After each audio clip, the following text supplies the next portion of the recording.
एक गांव में एक वृद्ध स्त्री रहती थी। उसका कोई नहीं था। वो गोबर के उपले बनाकर बेचती थी और उसी से अपना गुजारा चलाती थी। पर उस स्त्री की एक विशेषता थी। वो कृष्ण भक्त थी। उठते बैठते कृष्ण नाम जप किया करती थी, यहाँ तक उपले बनाते समय भी। उस गांव के कुछ दुष्ट लोग उसकी भक्ति का उपहास करते और एक दिन तो उन दुष्टों ने एक रात उस वृद्ध स्त्री के सारे उपले चुरा लिए और आपस में कहने लगे कि अब देखें कृष्ण कैसे इसकी सहायता करते हैं।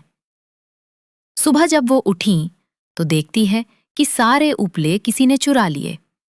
वे मन ही मन हंसने लगी और अपने कान्हा को कहने लगी, पहले माखन चुराता था और मटकी फोड़ गोपियों को सताता था, अब इस बुढ़िया के उपले छुपा मुझे सताता है।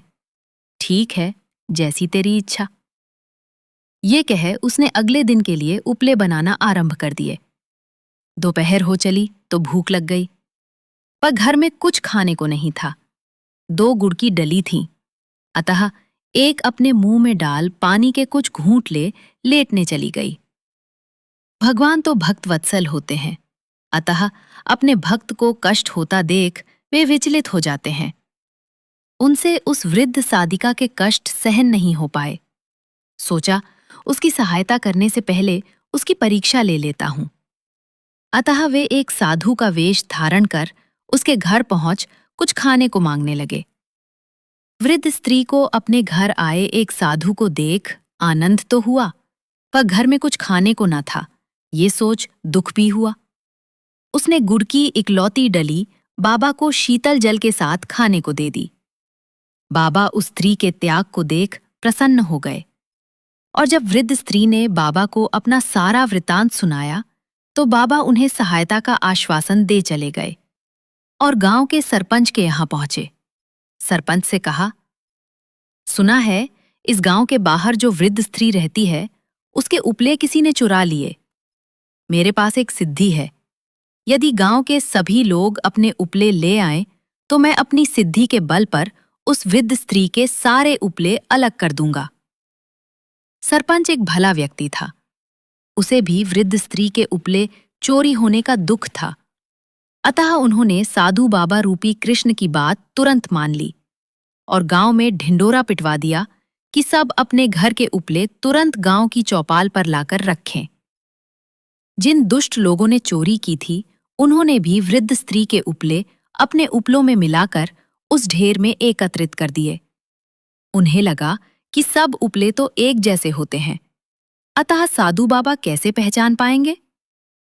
दुर्जनों को ईश्वर की लीला और शक्ति दोनों पर ही विश्वास नहीं होता। साधु वेशधारी कृष्ण ने सब उपलों को कान लगाकर वृद्ध स्त्री के उपले अलग कर दिए।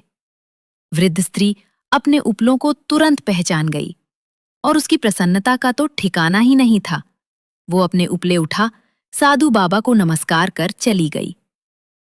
जिन दुष्टों ने वृद्ध स्त्री के उपले चुराए थे उन्हें ये समझ में नहीं आया कि बाबा ने कान लगाकर उन उपलों को कैसे पहचाना।